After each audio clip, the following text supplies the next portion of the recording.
بسم الله الرحمن الرحيم. Assalamualaikum warahmatullahi wabarakatuh. Alhamdulillah wa syukurillah wa ni'matillah. Ketahuilah ya handaku, bundaku dan anandaku, dikala kita melaksanakan sholat, kemudian kita mau melaksanakan tafakur ilallah, maka duduklah bersila atau mencari bagaimana cara duduk yang nyaman dengan baik. Duduk bertahiyat atau duduk bagaimana caranya, sebagaimana Rasulullah biasa melaksanakan cara bertafakur dengan duduk bersila, atau cara duduk sebagaimana amalan para salik di dalam mengamalkan aktivitas suluknya. Insyaallah, intinya adalah bahwa yang perlu diperhatikan adalah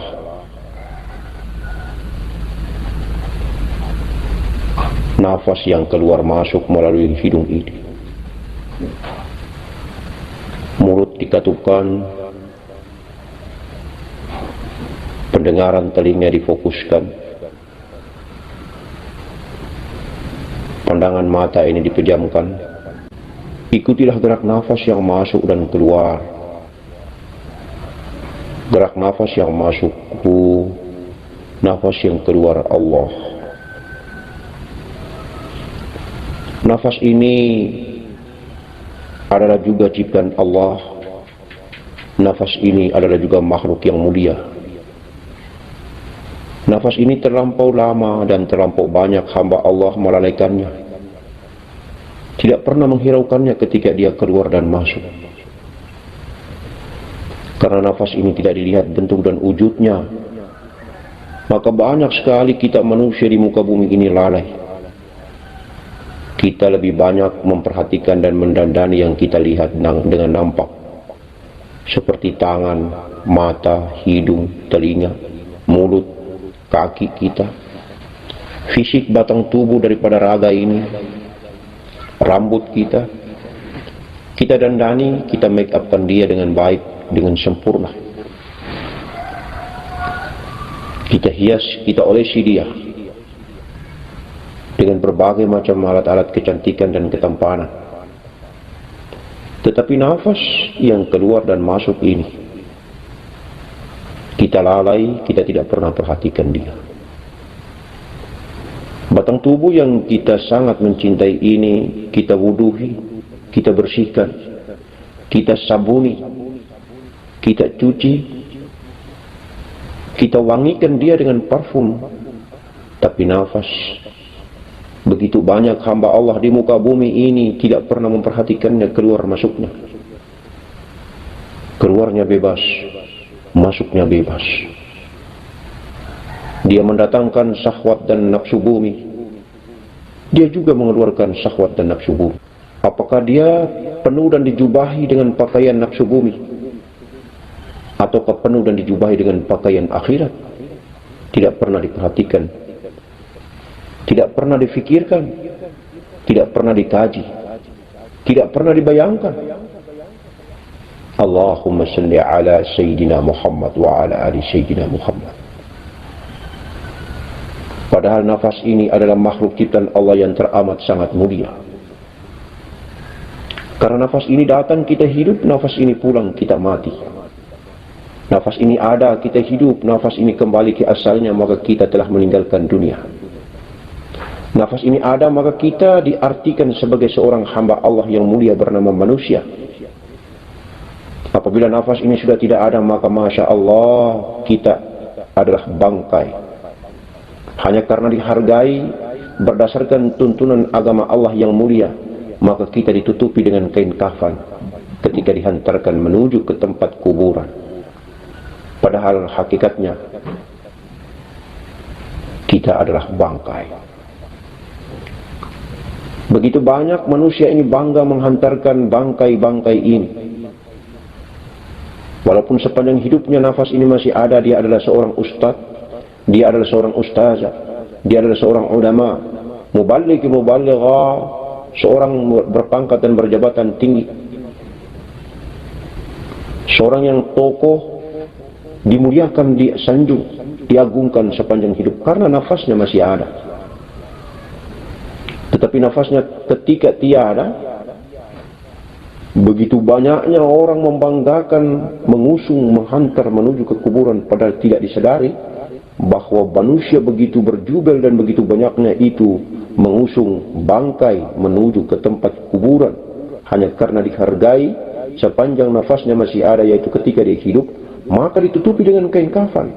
Padahal kita membawa, menangisi, meratapi, menyesali, begitu banyak merampas bangkai ini untuk dipikul, untuk diusung menuju ke kuburan.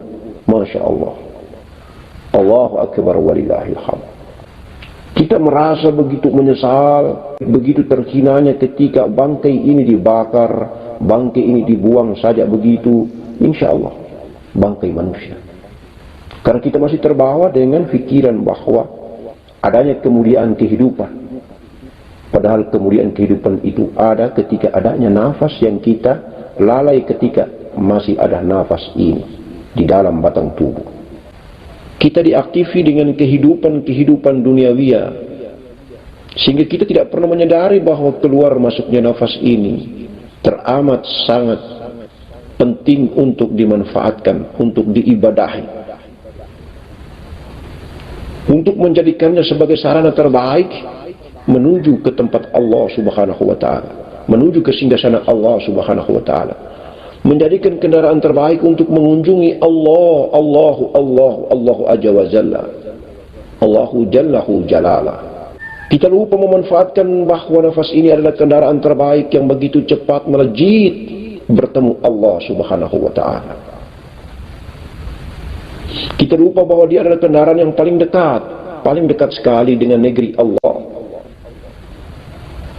Dia adalah kendaraan yang tercepat untuk menuju ke negeri Allah Subhanahu wa taala dan bertemu dengan sang pemilik kekasih, Allah Subhanahu wa taala yang Maha Kasih.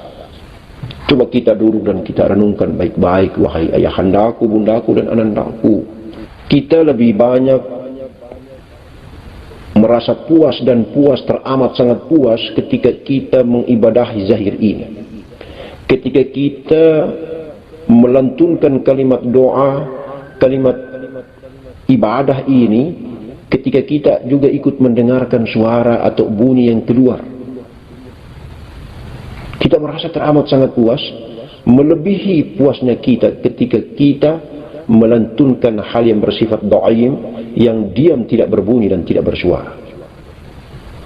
Kita lebih bangga dan merasa puas bahwa kita sudah saleh, kita sudah ibadah ketika kita melantunkan bunyi dan suara yang indah.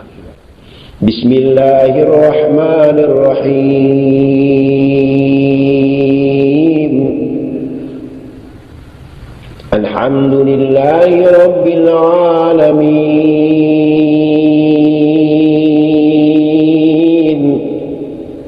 Ar-Rahmanirrahim. Maliki Yaumiddin.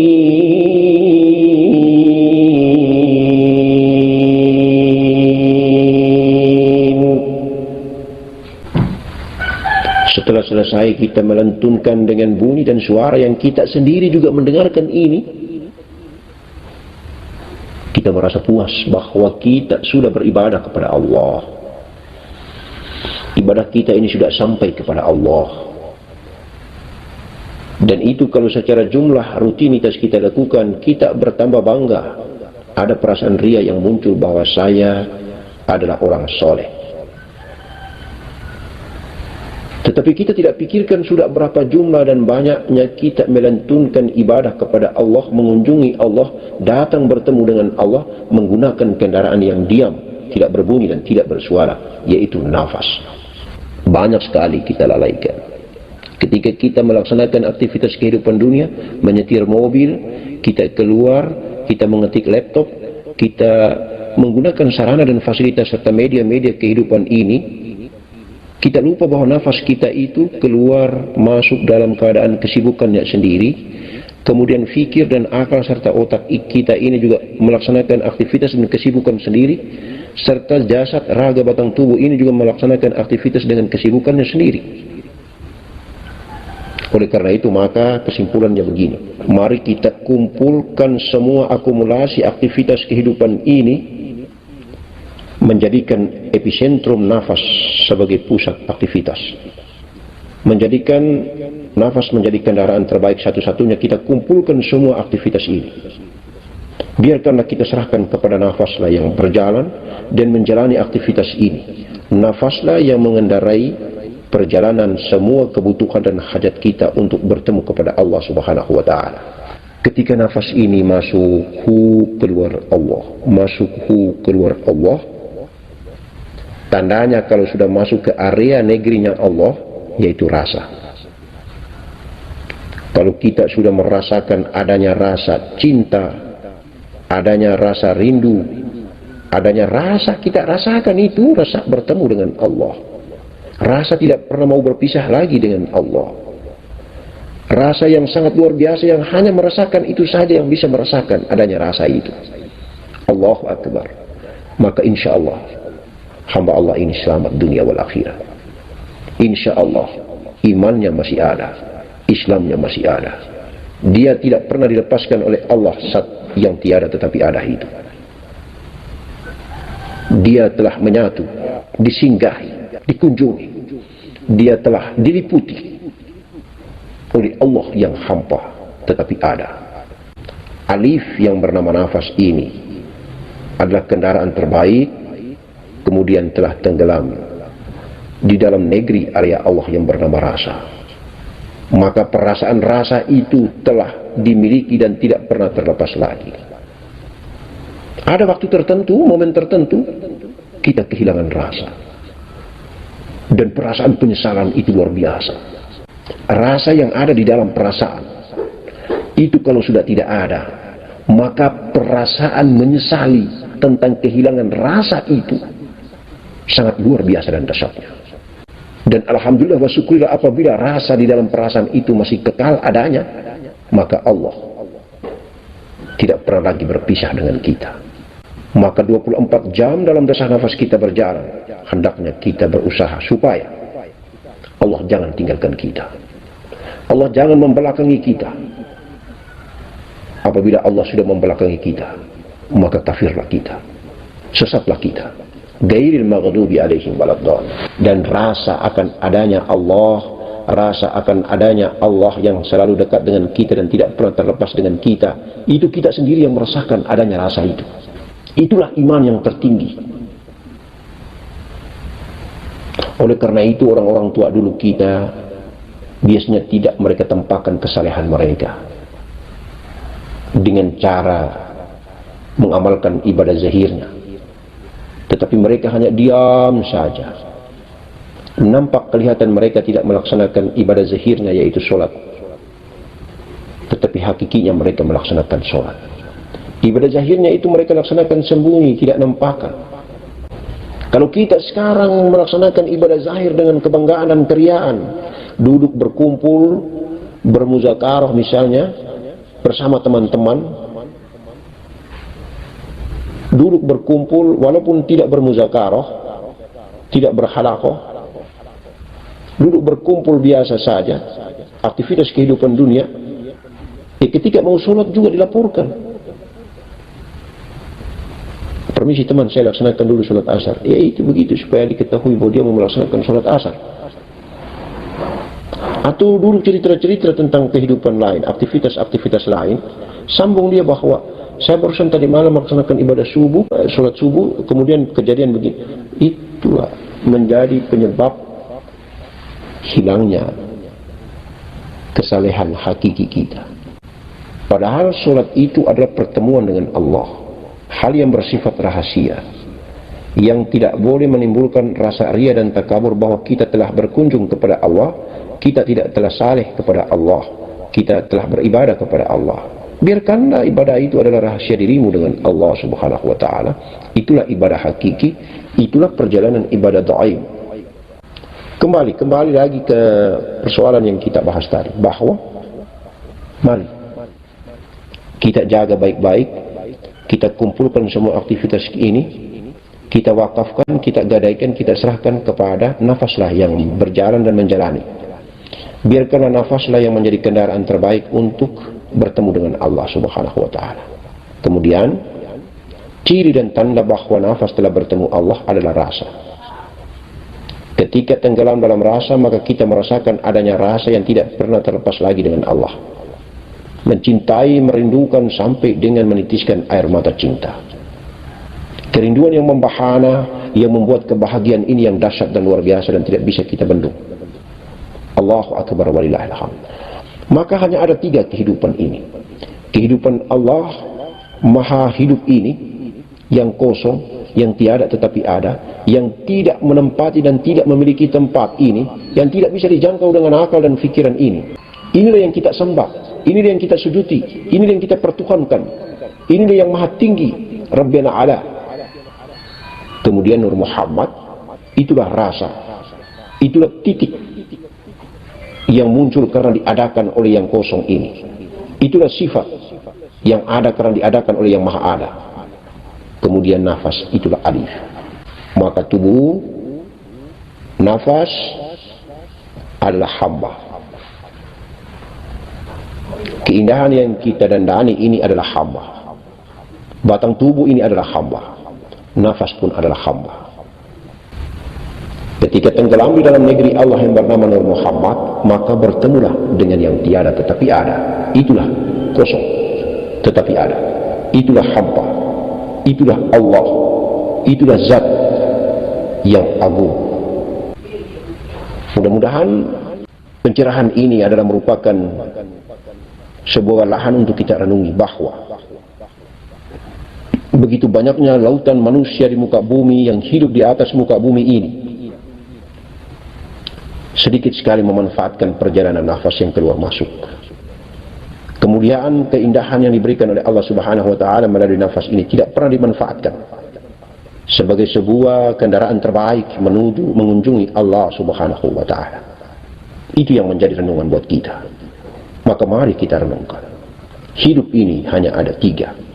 Kosong, titik, alif. Alif itulah nafas, titik itulah Nur Muhammad. Kosong itu zat Allah, tiada tetapi ada. Insya Allah. Maka hanya ada Nur Muhammad yang mengunjungi Nur Allah. Nurun ada nurin, cahaya di atas cahaya. Ketika nafas telah fana, tenggelam, maka hanya ada Nur Muhammad, hanya ada titik yang tenggelam di dalam tiada tetapi ada, kosong. Maka sesungguhnya Nur Muhammadlah yang fana, sifatnya lah yang fana di dalam zatnya. Insya Allah. Sifatnya lah yang beraktivitas. Sifatnya lah yang ditiupkan oleh Allah Subhanahu wa Ta'ala ke dalam batang tubuh Adam. Sifat inilah yang beraktivitas. Sifat inilah yang menggerakkan dan merodai, meremoti batang tubuh yang ada. Darah, daging, tulang, kulit, urat, bulu, jantung, empedu, limpa, hati, dan paru-paru.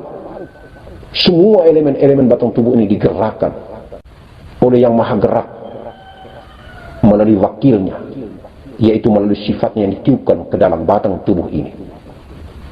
Dan saatnya dialah yang mengadakan adanya rasa.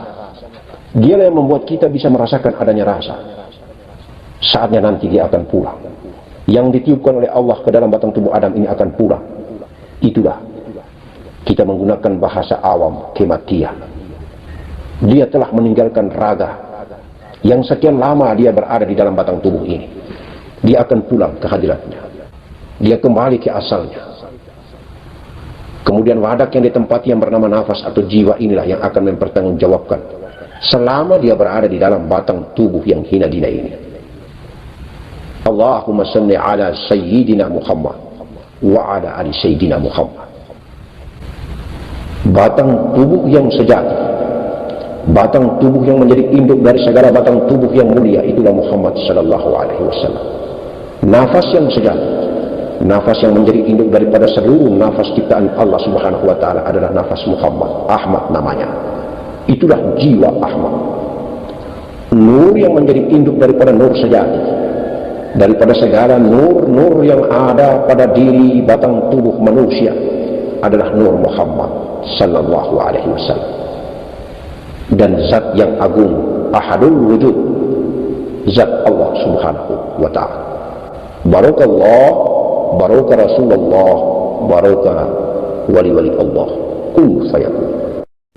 Satu harapan bagi kita adalah bahwa bolehlah kemuliaan raga ini, batang tubuh ini dimuliakan dengan begitu banyaknya manusia menghantar dan mengusung jenazah ini menuju kuburan. Tetapi lebih mulia lagi itu ketika waktu sakaratul maut, nafas atau jiwa kita ini pulang mengunjungi Allah, dihantarkan, dijemput oleh ribuan saf para malaikat, dan dihantarkan pula berjubel-jubelnya para malaikat menghantarkan pulangnya nafas dan jiwa ini menuju ke hadirat Allah Subhanahu wa taala. Itu yang kita inginkan. Karena yang mulia itulah dia datang, yang mulia ini pula yang pulang.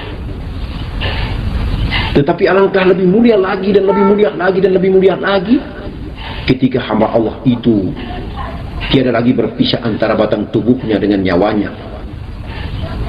Maka ketika berangkat pulang, batang tubuhnya hilang tiada. Yang ada hanya kain kafan kosong dengan setetes mani. Dan lebih mulia itulah batang tubuh ini utuh, tidak dimakan tanah, wangi seperti parfum yang tidak ada di bumi, kasturi, zaitun. Allahumma salli ala sayyidina Muhammad wa ala sayyidina Muhammad. Itulah kita belajar mengenal dia. Tidak memisah-misahkan, tidak bercerai-beraikan antara tubuh dan nyawa, tetapi menyatu tubuh dan nyawa itu. Maka hidup, dia tidak mati. Insya Allah, kalaupun dia tidak hilang sebelum dikubur, yakinlah di dalam kubur dia akan hilang. Kalaupun tidak cepat dia hilang di dalam kubur, yakinlah ratusan ribuan tahun lamanya dia akan mengecil tubuh ini di dalam kubur, kecil, pendek, dan akan hilang menjadi setetes mani. Itulah kemuliaan dan kebesaran Allah Subhanahu wa taala diberikan kepada batang tubuh yang mulia ini, menjadi seorang kekasih Allah. Assalamualaikum